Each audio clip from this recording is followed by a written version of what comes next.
umatnya Nabi termasuk yang adalah goblok. Wasun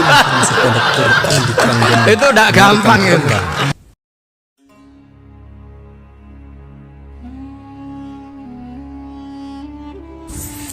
Kapura masuk pondok pesantren Al-Quran Desa Narukan, Kecamatan Kragan, Kabupaten Rembang.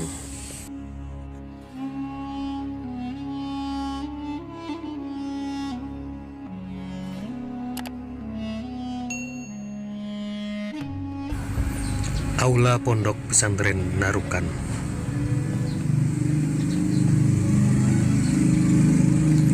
Kiai Nur Salim adalah murid dari Kiai Arwani Kudus dan Kiai Abdullah Salam Kajen Pati, Jawa Tengah. Kiai kelahiran 1970 ini memilih Yogyakarta sebagai tempatnya memulai pengembaraan ilmiahnya. Tahun 2003 ia menyewa rumah di Jogja. Kepindahan ini diikuti oleh sejumlah santri yang ingin terus belajar bersamanya. Bahak kecil memulai hafalan Al-Quran di asuh ayahnya sendiri, yakni Kiai Haji Nur Salim Al-Hafidh, beserta qiraahnya dengan lisensi yang ketat dari ayah beliau. Semenjak kecil hingga beliau mengasuh pesantren warisan ayahnya, beliau hanya mengenyam pendidikan dari 2 pesantren. Menginjak usia remaja, sang ayahnya menitipkan Dus Bahak untuk mondok berhikmah kepada Syekh Maimun Zubair di PP Al-Anwar Kerangkan Sarang Rembang, sekitar 10 km arah timur dari desanya, yakni Narukan. Di Al-Anwar inilah beliau terlihat sangat menonjol dalam fan-fan ilmu syariat seperti fikih, hadis, dan tafsir. Hal ini terbukti dari beberapa amanat prestisius keilmiahan yang diemban oleh beliau selama mondok di Al-Anwar Rembang, seperti Rais Fathul Mu'in dan Ketua Ma'arif di jajaran pengurus pesantren Al-Anwar. Selain menghatamkan hafalan kitab Fathul Mu'in dan kitab-kitab gramatika Arab seperti Imriti dan Alfiyah Ibnu Malik, di PP Al-Anwar ini pula beliau menghatamkan hafalan Sahih Muslim lengkap dengan matan, rawi, dan sanadnya. Bahkan tiap-tiap musyawarah yang akan beliau ikuti akan serta-merta ditolak oleh kawan-kawannya sendiri. Sebab beliau dianggap bukan level santri pada umumnya karena kedalaman ilmu, wawasan, dan banyaknya hafalan Gus Bahak. Pernah suatu ketika ayahanda menawarkan beliau untuk mondok di Rusaifah atau Yaman.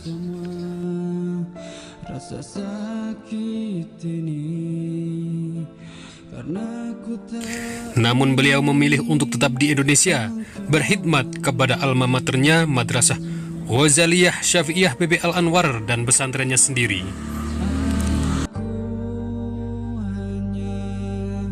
Setelah menyelesaikan pengembaraan ilmiah di sarang, beliau menikah dengan seorang ningbelihan pamannya dari keluarga pondok pesantren Sidogiri, Pasuruan, Jawa Timur.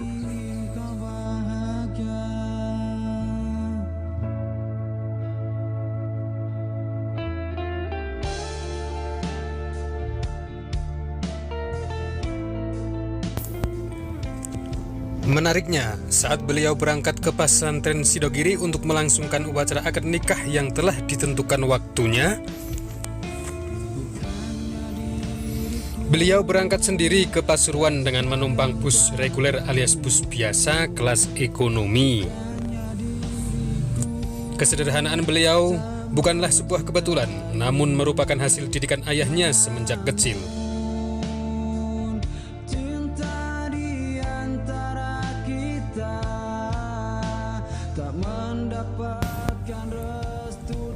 Beliau hidup sederhana bukan karena keluarga beliau miskin. Saat dikonfirmasi oleh penulis perihal kesederhanaan beliau itu,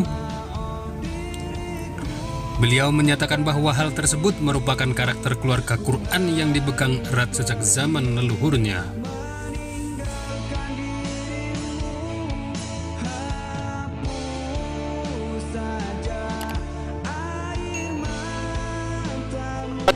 Saya tuh kalau pergi itu seneng ngebis, bukan karena saya ada punya mobil, tapi saya sering mau butuh itu supaya nggak diganggu.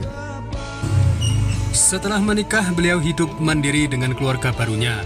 Beliau menetap di Jogja sejak tahun 2003. Di Jogja beliau menyewa rumah untuk ditempati keluarga kecil beliau, berpindah dari satu lokasi ke lokasi yang lainnya. Semenjak beliau hijrah ke Yogyakarta, banyak santri beliau di Karangmangu yang merasa kehilangan. Hingga pada akhirnya mereka menyusul beliau ke Jogja dan urunan atau patungan untuk menyewa rumah di dekat rumah Gus Baha. Tiada tujuan lain selain untuk tetap bisa mengaji kepada beliau. Ada sekitar 5 atau 7 santri Mutakhorijin Al-Anwar maupun MGS yang ikut beliau ke Jogja saat itu.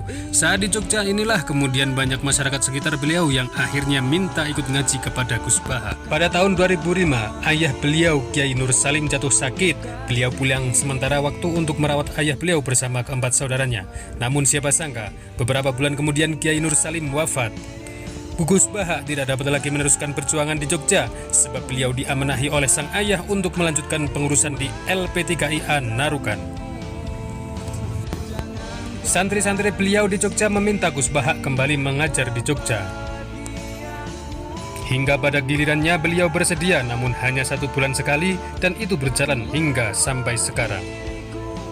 Selain mengasuh pengajian, beliau juga mengabdikan dirinya di Lembaga Tafsir Al-Quran UII Yogyakarta. Di UII, beliau adalah ketua tim Lajnah Mushaf UII. Timnya terdiri dari para profesor, doktor, dan ahli-ahli Al-Quran seperti Profesor Dr. Quraisy Shihab, Profesor Zaini Dahlan, Profesor Sohib, dan para anggota Dewan Tafsir Nasional lainnya.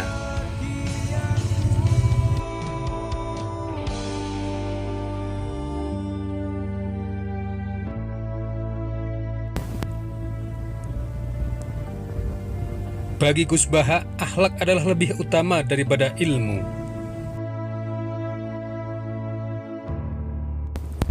Suatu kali beliau ditawari gelar doktor honoris causa dari UII, namun beliau tidak berkenan. Dalam jagat tafsir Al-Quran di Indonesia, beliau termasuk pendatang baru dan satu-satunya dari jajaran Dewan Tafsir Nasional yang berlatar belakang pendidikan non-formal dan non-gelar, yakni pondok pesantren. Meski demikian, kealiman dan penguasaan keilmuan beliau sangat diakui oleh para ahli tafsir nasional. Hingga pada suatu kesempatan pernah diungkapkan oleh Profesor Quraisy Shihab bahwa kedudukan Gus Baha di Dewan Tafsir Nasional selain sebagai mufassir,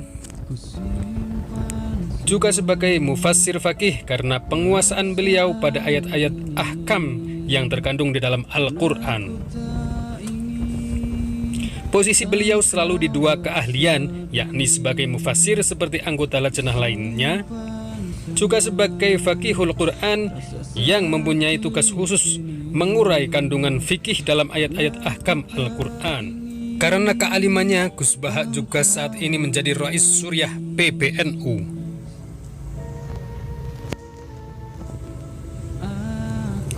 Meskipun Gus Baha tidak gemar bermedia sosial, namun banyak sekali ceramah-ceramah beliau yang dipublikasikan para fans-fansnya. Banyak sekali akun-akun media sosial yang mempublikasikan ceramah-ceramah Gus Baha. Kealiman Gus Baha juga diakui oleh ulama-ulama lain seperti Ustaz Abdul Somad dan Ustaz yang Adi tidak banyak Hidayat. dikenal orang. Kalau bapak ibu tanya tentang fikih-fikih dalam Quran, itu beliau luar biasa itu. Namanya Gus Baha. Gus Baha. Kapan-kapan kalau ada pengajiannya, hadiri pengajian beliau. Itu diantara orang yang sangat mengerti Al-Quran. Ada mufti Makkah namanya Syekh Ahmad Zaini Dahlan. Hampir semua sanad-sanad hadis, sanad fikih itu bermuara ke Syekh Zaini Dahlan. Lalu kemudian turun ke bawah, itulah Syekh Bakri Syata, penulis kitab I'anatul Talibin. Lalu dari Syekh Bakri Syata turun ke bawah Syekh Mahfud At-Tirmasi. Tirmasi dari Tremas, Pacitan. Dari Syekh Mahfud At-Tirmasi turun ke bawah Syekh Fakih Mas Kumambang. Dari Kiai Haji Syekh Fakih Mas Kumambang yang mengambil sanad di Masjidil Haram dari Syekh Mahfud, lalu turun ke bawah ke Syekh Zubair. Dari Syekh Zubair turun ke bawah ke Syekh Maimun Zubair yang dimakamkan di Ma'la. Dari Syekh Maimun terus turun ke Gus Baha. Tadi disebut ada Gus Baha, pengetahuan beliau hafal Al-Quran, Gus Baha. Hingga Gus Bahak juga masuk dalam daftar Kiai Muda NU yang paling banyak penggemarnya, terutama di media sosial. Karena ceramah-ceramah beliau selalu disampaikan dengan selingan canda dan Dan tawa. saya meskipun Hal itulah itu yang serius. membuat audien tertarik dan Bedanya orang lebih alim mudah muda itu memahami di situ. isi ceramah Gus Bahak. Kalau orang alim itu guyon tuh masih bener, masih serius. Guyon saya tuh lebih serius ketimbang serius Anda. Kabar duka datang dari keluarga Gus Baha. Rabu 15 April 2020, sang ibunda Hajah Yuhanif berpulang ke rahmatullah pada usia 74 tahun.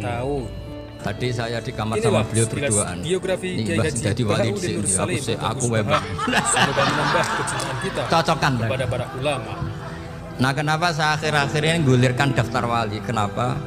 Saya ini resah ya, orang sudah ingin dicintai pejabat, dicintai tetangga, dicintai teman. Tapi kadang-kadang orang lupa lagi dicintai Allah. Makanya saya meskipun guyon, tapi ini amdan, bukan sahwan. Supaya orang punya cita-cita lagi jadi wali, ingin dicintai Allah. Kita ini terlalu lama ingin dicintai makhluk, Mbok ya naik kelas sedikit. Ingin dicintai Allah Subhanahu wa Ta'ala. Meskipun saya guyon, tapi tadi guyon saya tuh lebih serius ketimbang serius Anda.